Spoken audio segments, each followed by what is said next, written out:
السلام علیکم ورحمۃ اللہ وبرکاتہ۔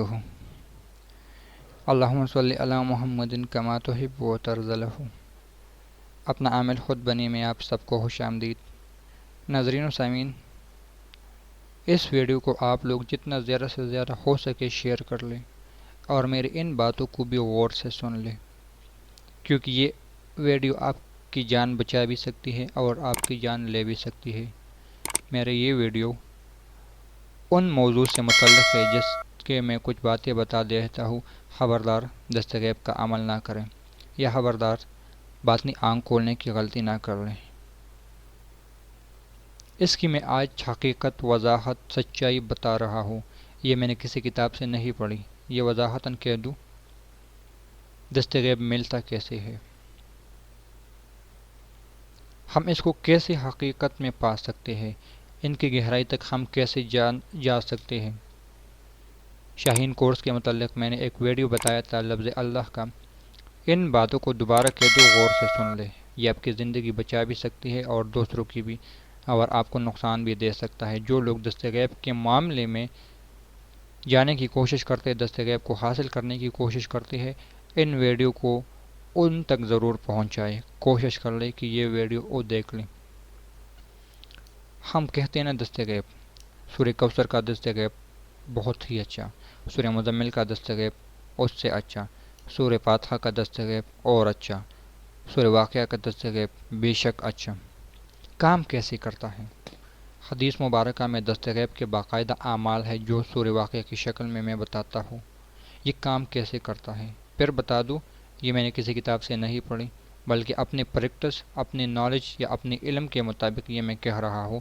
جو میں نے لوگوں سے باتیں کی، جو میں نے بیماروں کو دیکھا، مریضوں کو دیکھا، ان کی حالات کو دیکھا، یہ اس سے متعلق باتیں ہیں۔ مثال کے طور پر میں سورہ مزمل کو لے لیتا ہوں دستغیب کے عمل کے لیے، کہ نقصان کیوں ہوتا ہے یا میں منع کیوں کرتا ہوں۔ اصل وجہ آج بتا رہا ہوں، جو حقائق ہے آج بتا رہا ہوں کہ میں کیوں منع کر رہا ہوں۔ بلکہ میں سیدھی بات پہ آتا ہوں کہ ان نلگا پہ نہار کا صفحن طویلہ کا عمل ہے، 40 دن کا عمل ہے۔ اس کی آپ لوگوں نے کی تکرار۔ ہماری اتنی نظر نہیں ہوتی کہ ہم پھر موکلات کو دیکھ سکیں جو ان سے بنتے ہیں، جو روحانی مخلوق ان لفظوں کی برکت سے اللہ ہمارے لیے متعین کر دیتے ہیں، یا ہمارے لیے بناتے ہیں، یا ہماری تابع کر دیتے ہیں۔ ایک عام بندہ بھی دستغیب کے پیچھے لگ جاتا ہے اور عمل کرتا ہے، ان کے موکلات پھر آتے ہیں۔ موکلات ان کے کاموں میں ساتھ دیتے ہیں تب تک یا کب تک، جب تک یہ عمل کی مداوات کر لے۔ یعنی آپ نے سورہ مزمل کا عمل کیا، دستغیب والے موکلات آئے، آپ نے نہیں دیکھے، ضروری نہیں ہر چیز کو ہم دیکھیں، یہ ضروری نہیں۔ بعض چیزیں بغیر اندیکھے ماننے پڑ رہے ہیں، تو وہ ہمارا ساتھ دے رہے، ہماری رزق کھل گئی، ہماری برکتیں آئی۔ پھر ہم سے غلطی یہ ہوئی کہ ہم دنیائی معاملات میں الجھ گئے اور ہم نے ان موکلات کو غذا دینا کم کر دیا، یعنی ہم نے عمل کی مداوات کم کر دی یا چھوڑ دیا۔ آپ کے پاس دستغیب ہو گیا، آ گیا، سب کچھ تھا، لیکن جو نقصان اصل میں ہوتا ہے وہی دستغیب، وہی موکلات بھوکے ہو جاتے ہیں۔ جب بھوکے ہو جاتے تو انسان کہتا ہے میری رزق میں ناکامی ہو گئی ہے، مجھے پریشانی ہو گئی ہے، مجھے ٹینشن ہو گئی ہے، میرے کاروبار میں زوال آ گیا۔ کیوں آتا ہے؟ ان موکلات کو ہم غذا نہیں دیتے، ان کی غذا ہوتی ہے عمل، پڑھائی، لفظ۔ عموماً میں ایک مثال دیتا ہوں، اب چند دنوں سے یہ میں نے شروع کر دیا ہے، کہ ایک نشئی کو ایک طرف لاتعداد ڈالر رکھ دو، پیسے رکھ دو، اور ایک طرف ان کو چرس، سگریٹ، شراب جو ان کے مزاج کے موافق ہو وہ رکھ دے، وہ کبھی بھی ہیرے جواہرات کو ہاتھ نہیں لگائے گا جب تک وہ نشہ نہ کر لے، ان کو چرس نہ ملے، ان کو نشہ نہ ملے۔ یہی مثال ہماری روحانی مخلوق کا بھی ہے۔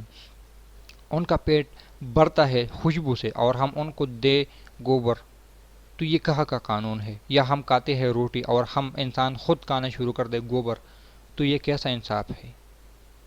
اس کا مجھے جواب دے۔ ان حقائق کو آپ لوگ شاید ہضم نہ کر سکیں، یا ان حقائق پر آپ لوگ مجھے گالیاں بھی دے سکتے ہیں۔ مجھے پتہ ہے باطنی آنکھ کے متعلق جب میں نے بات کی تو لاکھوں لوگوں نے اس ویڈیو کو دیکھا، لیکن لاکھوں میں سے ہزاروں نے مجھے گالیاں بھی دی، کیونکہ حقیقت پسند کوئی نہیں ہے، سچائی تک پہنچنے کی کوئی کوشش نہیں کرتا، اس لیے میں نے ان باتوں کو کم کرنے کی کوشش کی، لیکن پھر خیال آتا ہے کہ حقیقت حقیقت ہوتا ہے، سچائی سے کوئی منہ نہیں موڑ سکتا، جو سچ ہوتا ہے وہی آخر میں آتا ہے۔ ہاں یہ ضرور ہے کہ انسان کو پشیمانی بہت زیادہ ہوتی ہے، بہت پچھتاتا ہے، بہت تکلیف اٹھاتا ہے، لیکن اس سے کیا کہ بعد میں پچھتائیں، پہلے ہی پچھتانے کے لیے سوچ لیں۔ تو اس لیے کوئی دست غیب کی خواہش مند ہے، اس کی مداوات پہ کوشش کر لیں، سورہ مزمل کی مداوات پہ کوشش کر لیں۔ ہمیں ناکامی تب ہوتی ہے، مار تب ہم کہتے ہیں نا، کروڑوں کا کاروبار تھا اور یک دم ڈاؤن ہو گیا۔ ڈاؤن کیوں ہو گیا؟ وہ کروڑوں کے کاروبار میں کس نے آپ کا ساتھ دیا تھا؟ کیا آپ کو پتہ ہے؟ کہتے ہیں میرے باپ نے دیا تھا، میری ماں نے دیا تھا، ایسا نہیں ہوتا، اللہ کی طرف سے تھا، تو اللہ نے لے لیا، کیوں لیا؟ یہ ٹھیک ہے، ہم اللہ کے فیصلوں کے خلاف نہیں جا سکتے، اللہ ہمارے حق میں بہتر ہوتا ہے، لیکن کچھ غلطیاں ہماری بھی ہوتی ہے۔ آزمائش جب آتی ہے تو انسان کو اللہ یہ پھر بتاتے بھی ہے کہ میرے بندے آزمائش ہے۔ آزمائش کی پھر رکن یہ ہوتی ہے کہ تم اللہ کی طرف اگر متوجہ ہوئے تو سمجھ لے کہ تم آزمائش میں ہو، اگر تم اللہ کی طرف متوجہ نہ ہوئے تو سمجھ لے کہ آپ کی بدنصیبی ہے، آپ کی غلطیاں ہیں، آپ کی کوتاہیاں ہیں۔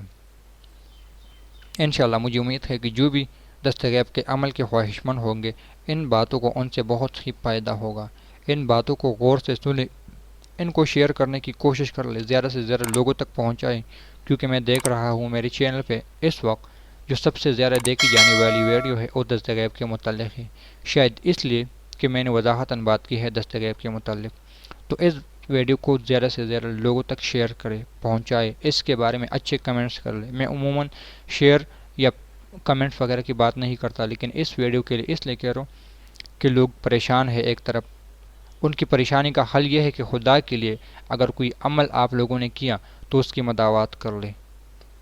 میں کبھی کبھار مداوات سے اپنے آپ کو جان چھڑانے کی کوشش کرتا تھا، لیکن جب روحانی مخلوق سے اس موضوع پر گفتگو ہوئی تو انہوں نے بہت ہی سختی سے ڈانٹا یا بہت سخت نقصان مجھے دیا کہ جو ہماری غذا ہے تم انہی سے انکار کر رہے ہو، یہ کہاں کا انصاف ہے، کہاں کا قانون ہے، تم ہمیں دے رہے ہو، ہمارے ساتھ کیا صلہ کر رہے ہو، تم لوگوں کو کیا سکھا رہے ہو، کیا پڑھا رہے ہو، کیا آپ کے مرشد نے یہی آپ کو سکھائے کہ تم عمل کر لو، ہمیں بنا لو، ہمیں بیدار کر لو، سوتی ہوئی نصیب کو تم جگا لو اور پھر کہتے ہو کہ مداوات نہ کرو؟ کہاں کا انصاف ہے؟ مجھے اس کا صلہ دے، بلکہ پوری کلاس میری روحانی مخلوق جنات کا ہے یا موکلات کا ہے یا حاضرات کرے یا حمزات کرے، سیدھی بات کہوں گا کہ اس نے میری سخت کلاس لی ہے۔ اس موضوع پہ میں عموماً ایسی باتیں نہیں کہتا، لیکن ان حقائق کی باتوں میں یہ بات وضاحتاً کہہ رہا ہوں کہ سخت ڈانٹا ہے مجھے، سخت مجھے نقصان دیا ہے۔ نقصان کیا؟ ناراضگی ظاہر کی ہے، اور ان کی ناراضگی میرے لیے باعث سے برداشت سے باہر ہوتا ہے، کیونکہ وہ میرے ساتھی ہے، روحانی مخلوق میرا ساتھی ہے، میرے کاموں میں ساتھ دیتا ہے، مجھ سے محبت کرتے ہیں، تو بدلے میں اگر میں محبت نہ دوں تو کہاں کا انصاف ہوا؟ تم کسی کو پھول دو اور آپ کو کانٹے دے تو آپ کو لازمی تکلیف تو ہوتی ہے، تو ایسے نہ کریے۔ بہت ساری وضاحتاً باتیں میں نے آپ لوگوں کے سامنے رکھ دی، حقیقت سے آگاہ کیا، اللہ کے لیے ہاتھ جوڑ کے یہ بات کہہ رہا ہوں کہ نہ کریں، مداوات پہ کوشش کر لیں، ایک عمل کر لیں۔ میں جو کہتا ہوں نا، چلہ ایک کرے لیکن اس کی مداوات ضرور کریں۔ پہلے میں عموماً سچ کہہ رہا ہوں ان باتوں سے جان چھڑا رہا تھا کہ عمل کیا بس آئے۔ ہاں یہ بھی ہے ایک پوائنٹ جو انہوں نے مجھے بتائی، کیونکہ ہمارا ایک سلسلہ ہے، نسبتی ہے، تو ہم اپنے سلسلے کے وظائف کرتے ہیں، تسبیحات کرتے ہیں، تو ان کی طرف سے یہ بھی جواب ملا ہے کہ آپ کی وظائف سے ہمارا غذا پورا ہوتا ہے، آپ کی خوشبو سے ہمارا غذا پورا ہوتا ہے، لیکن یہ وہ کہتے ہیں نا، انسان روزانہ روٹی کھائے، روٹی کھائے، روٹی کھائے، یا صرف روزانہ چاول ہی کھائے، چاول ہی کھائے، تو اترا جاتا ہے، اکتا جاتا ہے، ایک کھانے سے بھی انسان تک جاتا ہے۔ آپ کو سادہ مثال دے رہا ہوں، کوئی روحانی دنیا کی ان کی زبان کی باتیں نہیں کر رہا کہ وہ مجھ سے کس الفاظ میں بات کر رہے تھے، آپ کو سادہ الفاظ میں بتا رہا ہوں کہ وہ کیا چاہتے ہیں۔ کہتے ہیں کہ تم 3 تسبیحات تو میں پڑھتا ہوں، میرے معمولات میں ہے الحمدللہ، ابھی سے شروع کی چند دن پہلے سے، ان کو غذا تو ملتی ہے جو اور روحانی مخلوق کو ملتی ہے، ان کو بھی مل جاتی ہے، لیکن پھر بھی نا یہی خود سوچ لے کہ میں روزانہ چاول کھاؤں تو انسان بور ہو جاتا ہے، تک جاتا ہے، تو ایسا بھی نہ کرے، کچھ نہ کچھ ان کو غذا ضرور دیں۔ جب آپ ان کو غذا دو گے، کہتے ہیں نا منہ کاوے تک شرماوے، سادہ الفاظ میں محاورہ ہے کہ منہ کاوے اک شرماوے، تو ان کو غذا دو، آپ کے لیے اچھا ہوگا۔ کوئی بھی دست غیب کا عمل ہو، کوئی بھی عمل ہو، خوشبو کیوں ہم بتائے جاتے ہیں نا، خوشبو ان کی غذا ہے، ان کو پورا ہو جاتے ہیں۔ ہماری جو ناکامیاں ہوتی ہے انہی چیزوں سے ہوتی ہے کہ ہم موکلات، جنات، حمزات، کیا کیا نام میں ان کو بتاؤں، بس روحانی مخلوق میں استعمال کرتا ہوں عموماً ان کے لیے، کہ روحانی مخلوق کی غذا خوشبو، یہ ذکر و اذکار وغیرہ ہے، ان کو انہی سے غذا ملتی ہے، اور یہ چیزیں ہم نہیں دیتے۔ پتہ نہیں ایک بات آتی ہے تو اب خوشبو پہ میری بات چلی گئی، تو 10-20 منٹ تو اس پہ بات ہوگی، تو بات کو یہاں پر ختم کر دیتا ہوں۔ پھر کہوں گا میری اس ویڈیو کو جتنا زیادہ سے زیادہ ہو سکے شیئر کر لے، لوگوں تک پہنچائے ان وضاحت کو، ان حقیقت کو، تاکہ لوگ ان جو گمراہی کے راستوں میں عاملین نے ان کو رکھا ہے ان سے باہر نکل آ جائے۔ اللہ حافظ۔